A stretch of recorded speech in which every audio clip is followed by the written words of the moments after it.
pagbabalangkas nung sub judice, pati yung executive privilege, kasi naging cabinet member nga kayo at talagang may limitasyon yon. Mag-umpisa tayo kung hahayaan ninyo ng chronological, ano? At nais ko lang ipakita na sa kaguluhan nung nakaraang taon, sa Mayo pa lamang nagkaroon na ng briefer tungkol sa aresto ni Presidente Duterte. Hindi tama yung sinasabi na walang kinalaman ng Pilipinas dito. Ilang beses tinatanggi ng ating mga opisyal, sana narito sila para ipaliwanag.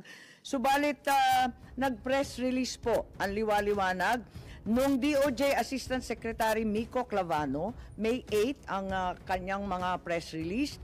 At sa kalagitnaan ng kaguluhan tungkol sa PI, yung ating People's Initiative, sa kaguluhan ng Davao at Maisog rallies, ay biglang nagkaroon ng bagong briefer na ginagawa ng DOJ.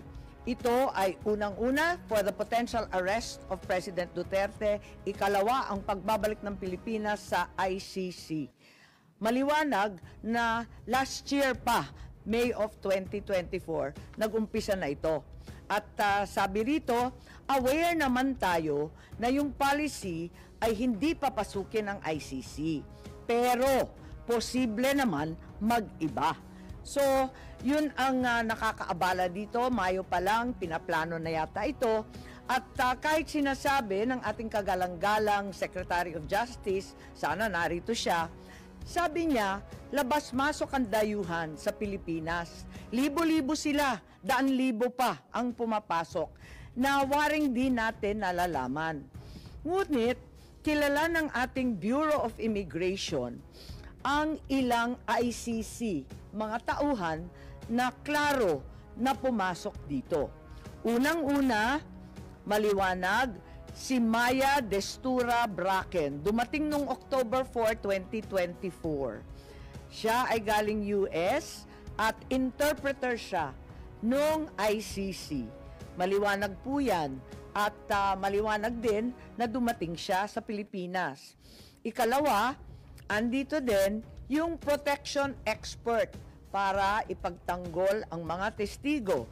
Ang pangalan, William Rosato, dumating sa Pilipinas October 15, 2024. Mahabang pagpaplano to. Nakita din natin na may dumating din na isa pang protection expert at iba pang mga dumating na si Amir John Kasam. Dumating October 20. At yung investigador, dumating din sa October 24, siya yung huli. Ang huling ICC na nasa record ko, October 24, Glenn Roderick Thomas Cala. Siya naman yung investigador at hindi ko alam kung kumpleto na ito dahil meron pang binabanggit na Robin Croft na abogado naman nila at may binabanggit din sa kanilang mga usapin na bagong team ng tatlo parating daw ng 19 October. Hindi ko na nakuha yung pangalan, pero maliwanag na merong mga dumating na ICC at nagpakilala bilang tauhan talaga ng ICC na may kanya-kanyang espesyalidad. May protection expert, may investigador, may interpreter, may abogado. Klaro po yun at itinira, hindi natin sa sigurado ang binabanggit at sinulat nila sa kanilang immigration papers, Midas Hotel, Raffles Hotel, Diamond Hotel. Humingi rin sila ng protection detail and transport sa Pilipinas. So, maliwanag na ang Pilipinas ay tumulong at talagang nagpakita ng partisipasyon. Matagal na ito, Mayo pa, tapos October pa, kaya nagtataka po tayo kung bakit tinatanggi nung ating mga opisyal na may ganito. I also received information na yung ICC personnel pala, may agenda, may mga impormasyon galing sa administrasyon na hinihingi. Ang mga hinihingi nila sa agenda nila, unang-una bank account records June 2016 to 2019 ng isang Peter Parungo. Meron din silang mga hinihingi ng mga blotter, mga seized evidence, radio transmissions sa Police Station 6 sa Batasan Hills, QC.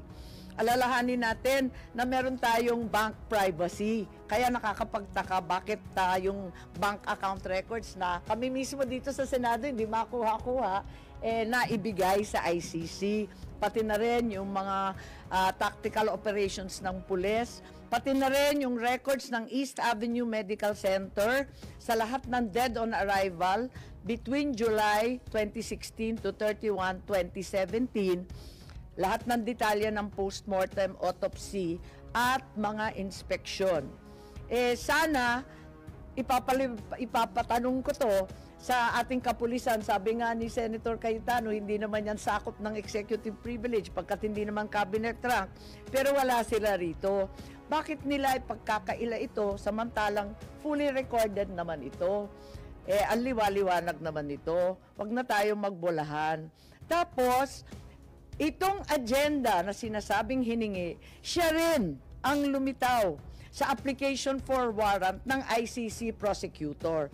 Sa madaling sabi, ang kaso sa ICC base sa ebidensyang binigay ng pamahalaan ng Pilipinas.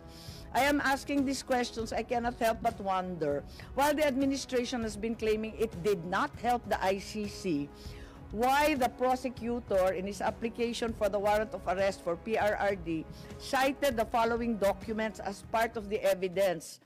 Ito na nga, yung paulit-ulit nilang pinagmamalaki, dokumento ng PNP at ibang department, ang drug watch list maintained by the law enforcement, financial and bank records, forensic evidence na nanggaling sa PNP.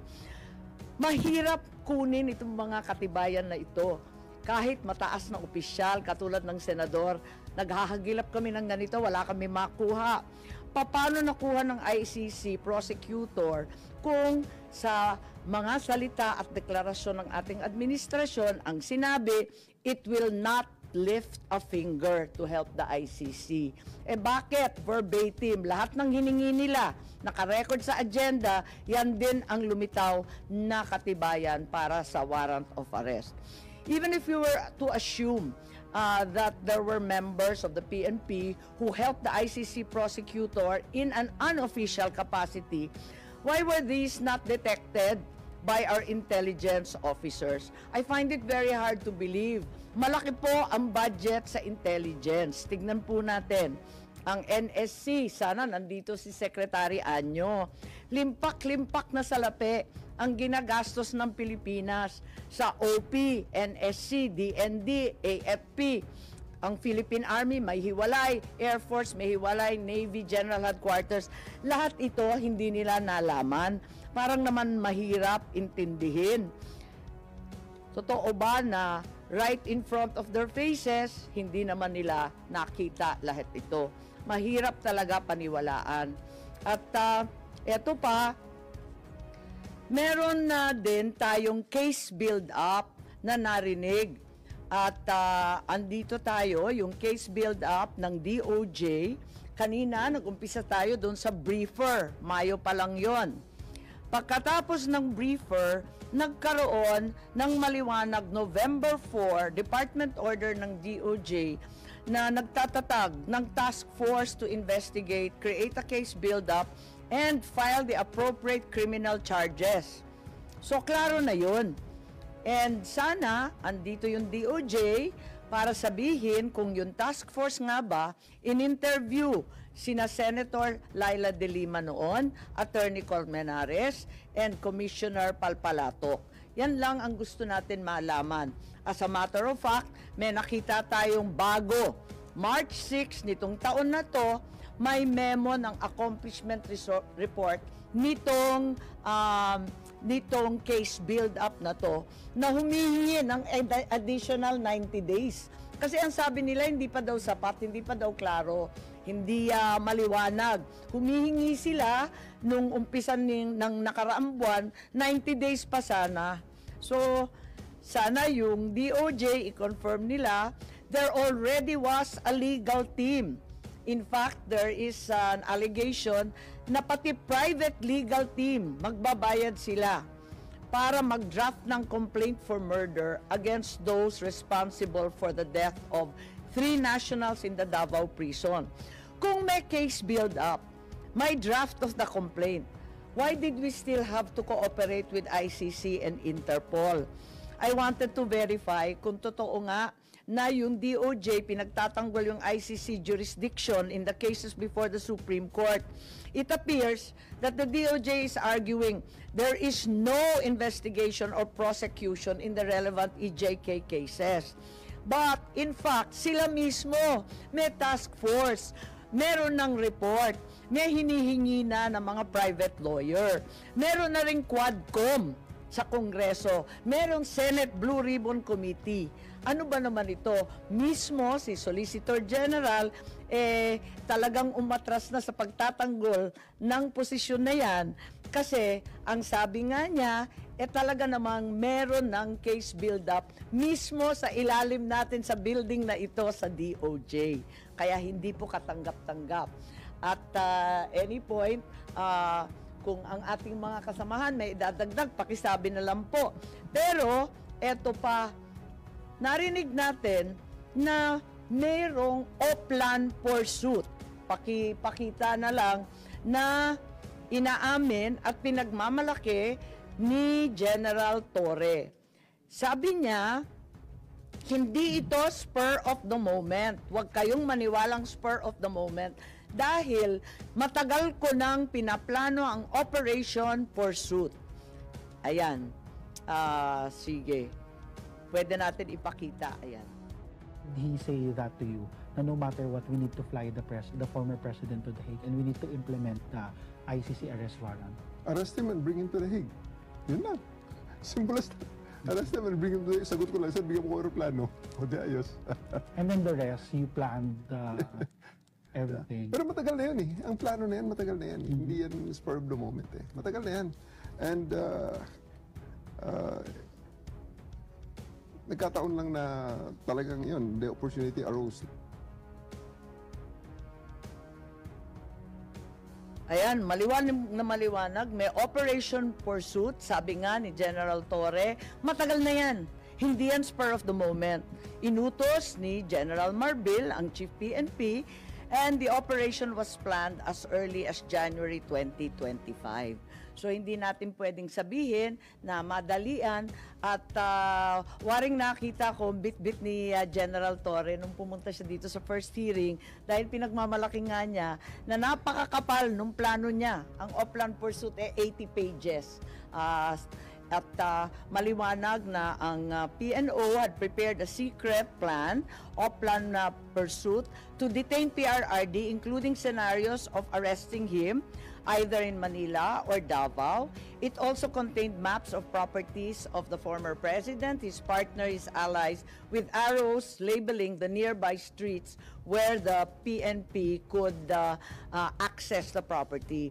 Sana hihingi ako ng kopya nitong 80-page plan called Operation Pursuit. At gusto ko rin sana malaman, katulad ng sambayanan, kung kailan nag-umpisa to. Dahil obviously, itong Operation Pursuit was concocted weeks, if not months before March 11. Panay ang sabi nila, nagulantang daw sila nung dumating nung March 11 ng umaga. Pero mukhang hindi naman yata totoo to. Hindi naman yung Interpol o yung diffusion notice na dumating ng March 11 ng 3 a.m. ang nag-umpisa nitong lahat. Kundi, nung nakaraang taon pa, Mayo pa lang, klarong-klaro na.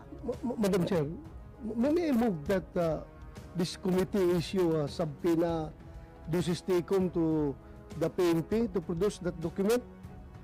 Madam Chair, before you rule on that, did the cabinet secretaries also submit already the whole video? Kasi they said last time na they will submit their version of the whole video. Kasi I agree with Senator Bato that any piece of evidence that is not confidential or does not violate national security should be handed over so that we can be fair to them, diba? We don't want to come out with reports then sasabihin nila ay hindi yan yung nasa buong video, ay hindi yan yung nasa plano, diba? So maybe we can request them, and then if they don't give it, then we subpoena it. But I submit to you, Madam Chair. Yes, I'm in full agreement with both our senators. And certainly, the comment that there was no plan until they received the Interpol warrant or diffusion order is highly doubtful. Pati yung New York Times, alam yung balita tungkol sa plano. Bakit tayo walang maibigay na plano sa ating komite?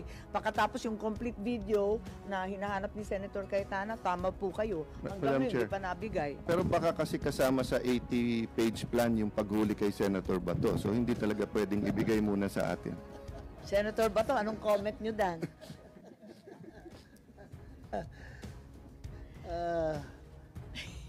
I'm waiting. Magkapit bahay tayo O sige, ang liwaliwanag na meron talagang extensive and exhaustive plan, 80 pages, and the administration was already anticipating the application for a warrant of arrest and the issuance thereof. It's also apparent there was some kind of communication and coordination with the ICC. It's well known that some officials of the DOJ, as well as high-placed officials from other departments and from other branches of government already visited The Hague and perhaps even met the president of the ICC in Japan. So we are very deeply concerned about this contradiction in the claims. Kasi ang liwaliwanag na may communication and coordination na, tapos may sinasabi pang mga official channel through DOJ sa The Hague, backdoor channel. Bakit tinatago pa ng gobyerno? Tapos na to Tapos na ito, hindi na siya national security issue. How could the administration have known for weeks, if not months, in advance that the ICC will issue a warrant of arrest if, as claimed by the Secretary of Justice, the country was not communicating with the ICC? Parang hindi ka panipaniwala na gulat naman tayong lahat. So Madam sana yan klinaro nila. Yes, Senator Cayetano. On your point that feel free to interject, just on the point of ongoing investigations, o may kaso ba, I was really deeply disturbed and shocked when Secretary Boying Remulla told us that lahat nung, this is my words so we'll refer to the record naman sa eksakto niyang sinabi at yung terminology. But sabi niya, Senator Bato, nung huling hearing na parang lahat, and you might want to refute that if you have information, but sabi kasi niya, lahat daw nung wrongful death po yung ginamit niya, ay wala daw record, walang blatter, wala daw talaga. Tapos halimbawa may gunshot wound, tapos nakalagay cardiac arrest, di ba? I don't know if that is cardiac arrest because of I don't know, but ang point ko lang, na-surprise at na-shock ako because when I was in the cabinet, before kami mag-explain abroad, hindi binubunot sa hangin yon. Nagmi-meeting yan, whether with the DILG or whether with the Chief PNP. I have had several meetings with Senator Bato when he was Chief PNP and I was still a senator. Kasi hindi naman ako magsasalita dito na hindi ko muna tinanong sa kanya. So, aside from yung mga ni-reveal mo na very telling details, I think we owe it to the public. Yung sinabi po ng, let me frame it this way, no? Kung pro Duterte ka, you want accountability. Yes, but we want accountability here in the Philippines at yung tamang process. Kasi two wrongs does not make a right. If you are anti-Duterte, you also want accountability. But you also want to do it right. Because two wrongs doesn't make it correct. Meaning, kung ma-dismiss yan sa ICC o kaya mag-change ng administration, balik na naman. So, whether you're pro or anti-Duterte, we want the rule of law, gusto natin tama. Last point lang, Madam Chair. Yung chilling effect, di ba? So kapag yung pinag-uusapan whether yung warrant arrest sa mga cyber libel or, tignan nyo po ilang taon na ba? 2016, 2025. 9 years ko nang kadebate si Senator De Lima, just like some others of us, former Senator De Lima. 9 years, diba? 9 years na. Usually, yung usual, 30,000 yan, 16,000. So nagsasagutan kami sa issue. first time na nagdebate kami 2-3 weeks ago, ang una niyang sabi, dapat yan si Cayetano kasama sa ICC. Di ba? And then after that, naglabas sila ng redacted. And then mayroon ding iba like former Senator Tria. Marami pang susunod dyan. So may chilling effect to. Sa akin okay lang kasi sanay akong takutin di ba? Sanay naman na ganun. But ang point ko lang, Madam Chair, that's why we have to get to the bottom of this. For example, in the case of Senator Bato, kailangan alam natin pagka may lumabas, can he have his counsel of his own choice? Can he be examined by a doctor? Pwede ba siyang mag-resist kasi wala naman Philippine order? Pwede ba siyang isakay bigla sa aeroplano? Mabigat yan, baka ma-overloading yung aeroplano. No? So, dinadaan ko lang po sa biro, pero hindi biro yung ito. Let me stop with one example, ma'am, ha? Kasi maraming progressive groups. Siyempre, dahil nga sa history kay President Duterte, so I'll assume good faith sa progressive groups, ha? Assuming na human rights activists sila, assuming na may mga napatay na extrajudicial killing, naisip ba nung progressive groups na yan na pag biglang may nakitang hukay wherever in the Philippines, kahit sabi mo yung hukay na yan ay 20, 30, 40 years na, at may 50 nakalibing doon, o 43, katulad na rin lang nung kay President Duterte. Tapos ang sabihin ng kusino man, let's say retired military or retired intelligence officer, sir, mass grave nung komunista yan. Pinatay yan during 2012. Nung pinatay yan, 2012, may ICC pa. Payag ba tayo na yung mga progressive group, pati yung mga congressmen na progressive group, ay bigla na lang kukunin, isasakay sa airplano, dadalhin sa Hague, na hindi sila makakapunta sa Philippine courts? So, whatever kasi we decide here and whatever as a nation we decide, Madam Chair, is applicable to all of us. Di ba yung sinabi ni President Erap na weather lang yan? Kaya kailangan may batas. Para kahit anong weather, klaro yung karapatan mo. So let me stop there, but thank you for that intervention, Madam. Maraming salamat.